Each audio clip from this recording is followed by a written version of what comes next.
So while we're talking about dreams, I'll just inject this as a little bit of an aside because it really caught my interest. And it's the reply is a little silly, but there's something to it at the same time, I think, which is a popular post that's been shared where some person was asking, how come if we're on our phones 12 hours a day, they never show up in our dreams? Which is a good point because I'm on my phone a lot and I see other people with their phones every day, and it's something that you use all the time. It's constantly in front of your face, yet I've never seen a cell phone in my dreams. And somebody replied, the creations of Satan cannot exist in the realm of God, or something like that. And I think that's, number one, brilliant. But number two, it really struck my curiosity of like, I have a lot of control over my dreams, so I'm just going to make this an effort from now on. I'm going to try and find a phone in one of my dreams. And I've had several months to experiment with this. Right now, it is the end of March, and I probably started doing this at the end of November, right? So I've had almost 5 months to investigate this, and I will keep trying. I'll keep you updated. But there have been several dreams I've had in the last several months where I go, hey, I'm dreaming. I'm going to get my phone out of my pocket. And when I first started doing it, it was extremely frustrating because for as long as I can remember, I have always kept my phone in my left hand front pocket of my jeans or whatever pants I'm wearing at the time. And it's never anywhere else besides there. It's always on my person. So whenever I realize I'm dreaming, I would just put my hand into my pocket, like almost immediately, and I'd be excited. I would have the attitude of, I'm going to get my phone out. And at first, it was really frustrating because my hand would go into my pocket, and from memory, I have, this memory in my fingertips of where my fingers are going to contact the edge of my phone. I know where that is, and I don't know if I ever felt it exactly in these first dreams, but I would get to that point in my pocket where I should feel the edge of my phone, and I would wake up, and the next morning or whatever, I would be so mad at myself. I was just like, well, I almost got it, but it woke me up. Well, I kept trying, and now I'm at the point where when I realize I'm dreaming, sometimes I don't want to stop it right there, so I wait to do this until like some things have happened in the dream. But I'd be like, okay, my phone is in my pocket. I'm not going to go in fingertips first. I'm going to like cup my hand, like I'm going to grab it from the sides in my pocket. Or sometimes I would flatten out all of my fingers to try and like clamp it between my flat fingers and my thumb. And I got to the point where I could touch it. And I haven't tried to handle it in my pocket yet. I haven't thought of that until just now. But my hand would go into my pocket. I would grab my phone and start pulling it out. And it would be like a split second of that. Because as soon as it's about to be at the edge of my pocket where I can see it, I wake up. And it's really frustrating. Because I woke up in the middle of the night and been like, I almost had it. Like, I had it in my hand. I was pulling it out of my pocket. But right before it's like out in the open of my dream world, I wake up. And it's extremely annoying. Because I really want to test it. But anyway, I'll keep you updated on that as it goes. Another one of my future dreams, and this is kind of on the opposite side of what I just talked about, which was a literal one. This is definitely a more metaphorical one. So, to give you an idea, this is in 2018 sometime. Up until this point, my friend Jonah and I had been really close and really good friends. And he got in with this one girl, and she was not the right girl for him, let's say. And he ended up spending less and less time with me, and also got like in with another group of friends that he has more. And on top of that, towards the end of it, he moved to a different state. So like throughout the timeline of things I'm describing to you, we were really good friends, spent a lot of time together, and then slowly he just stopped having as much interest in me and started getting into different things. And then eventually just that was it. He was gone and very far away. Even if I wanted to contact him, I couldn't. In person, that is. We did keep up a little bit through our phones, but not the internet at that time. Except one time, we just didn't. And that went on for at least a year, probably closer to 2 years, where this really big character in my life who I really loved and we'd spent a lot of time together was just not there anymore. And so I had this series of 3 dreams. And in the first dream, we were out in the woods, specifically at my dad's land, except when I'm there in my dreams, it has a very different layout. And one day I'm going to sit down and draw a map of how it looks in my dreams, because it's amazing. I wish I was a really good artist so I could sketch it for you. It's beautiful. We would get to this mountain, a very steep mountain. And I remember the first time we were there, we got to the mountain, and my dad came by on a 4-wheeler, which, when my dad and I didn't see each other for 4 years, the first time I saw him after that period, Jonah and I were both there, and we got on his 4-wheeler for me to take him and tour him around the land. So there's a lot of elements like that coming back. And in this first dream, we're standing at the foot of this mountain, and on one side of the mountain, it's kind of like 90 degrees edge to a forest, and then there's this long strip of grass coming off of the mountain. So where the forest and the mountain corner, there's this long strip of grass going off, looking to our right, up a hill into the distance, right? And then on our left is the thick forest, and it's dark on that side because the sun's shadow, the mountain's shadow, is casting darkness on that one side. Very green, beautiful grass. The trees are all, I think they were all evergreen trees. It was just pines and cedars. And then the mountain in front of us is this sandy, rocky, like, not like mountains we have around here that are more gray, but like something you'd see over in the Middle East. Like, it's that tan, bright, almost white sand. So not that verdant field or the living forest. It's kind of a dead thing up there. And my dad comes by and he told us something that I don't remember in this first one. And so we start climbing.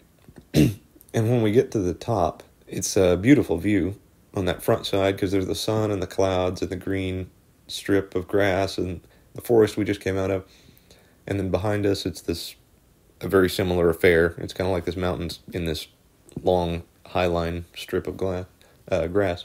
But at the top, there's this weird feature where the mountain is clave in 2, and the parts don't touch. There's just this gigantic gap in the tip of the mountain over here and the tip of the mountain on the other side, except there's this great round, like stereotypical looking boulder in between the tips of these huge sides of the mountain, huge halves of the mountain. And I was like, well, let's go to the other side. I go first, and I get to the other side, and I turn around, and Jonah's climbing over the boulder, and he sits down on the other side with me. And we walk a little ways along the ridge of this second mountain, and there's this really strange, almost out-of-place looking cave. Like somebody had just taken the cave out of whatever valley it used to be in and just sat it down on top of the mountain, the opening of which was facing away from us, so we had to walk around it on the right side to get to the opening. And it is one of the more strange caves I've seen. It's like, from the rather wide, flat entrance, it makes a triangle. It narrows as it goes in. And actually, I don't think I did it the first time. Jonah climbed up into the crevice with his left hand and foot on one side and his right hand and foot on the other side eventually. And he got to the corner of the crevice. And he started, I don't remember what he had with him, may have been just spray paint, but started writing things on not exactly on the ceiling, but on the very top of the wall. And it may have been words or it may have been symbols, but he starts writing these things on the different walls that are around him. And I said something like, well, get down from there, we got to get going. And he comes down and we go out of the cave, and I don't remember what happened to the rest of the dream, I'm sorry. But the second dream I have, so this is many months later, we're at the base of the mountain again. It was maybe a different time of year. Like, the grass was still green. It was overcast and cloudy, and there was kind of a coolness to the air.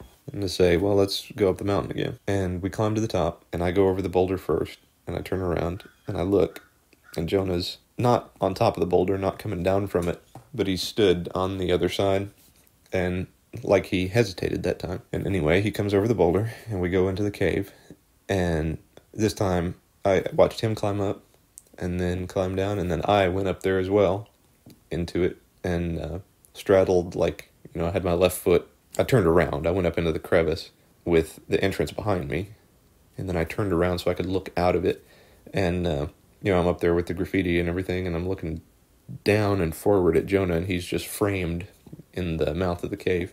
And I don't really remember how that one ended either. I don't actually remember getting down in that dream. But then the third time, so this is several months, this is more than a year after the first one, and several months after the second one, we go to the top of the mountain, and there's the boulder between the crevices, and I don't remember much about the environment this time. It was just really bleak looking, like a lot more bleak than it was. And I get over the boulder, and I feel something strange behind me. And when I turn around and look, the boulder's tumbling down through the crevice, and there's this gap between me and him. And I was like, oh no, he can't come over here. And I started immediately just going left and right and looking for a way that I could get across to him or he could get across to me. When I came back, he was turned away and made like he was going to walk away. And I was like, hey, don't quit now. There's a way we can get you over here. I know there is. And like, I was trying to have fun because we were out hiking, and he had just such a different mood to him. And I was like, well, that kind of sucks. Jonah's gone now. And I was frustrated, but at the same time, I was like, well, I can get down on this side and catch up to him since he's going that way. I know where I am.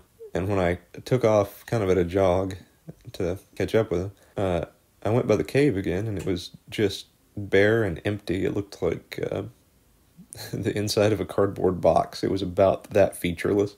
There was nothing there. And I say that's a future prediction dream for two reasons. That's kind of how our relationship was progressing at that time. Like, we were doing this thing and having fun, and climbing a mountain, well, it's really symbolic in itself, right? Getting up to a high place, or a place of enlightenment where you have a lot of vision with your friend, crossing over a hazard with your friend. But then, our relationship after that first one got a little worse. And then after the second one, it got a little worse. And then I had the third one, and it wasn't too long after that before, guess what? We didn't talk for a couple of years, because the thing that he was using to cross over had symbolically fallen. But it was really sad, and I worried about him and wondered about him a lot those next 2 years, and was really kind of sad because he was a big part of my life at that time. And also, that cave, and this is amazing. I believe it was the first time I ever met his girlfriend now. Yeah, it was, because it was in that November. We went down to Flat Rock Church. And I'd been to the church before, but I'd never hiked around it. I'd known there was a place behind it, but I'd never been there. And that's significant because we walked down to this creek coming out of the mountain. And when I looked up, I saw that cave. And I'm there with Jonah, his girlfriend, and his dad. And I kind of looked at it and I was like, that's really familiar, but I've hiked around this mountain all my life.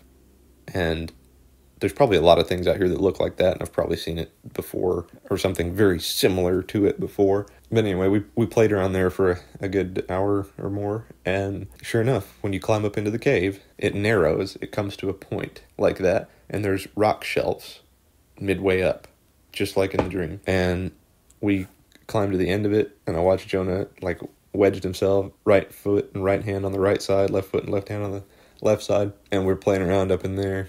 And then he goes back down, and I'm playing around up in it, and I get up into the crevice, and I turn around and ask Jonah to take a picture of me. And he's standing there perfectly framed by the cave entrance with his phone in his hand, and that's the image that was in my dream. And I still didn't realize it. I didn't remember the dream that day, because there was more stuff and exciting stuff going on at that time. But we made this plan.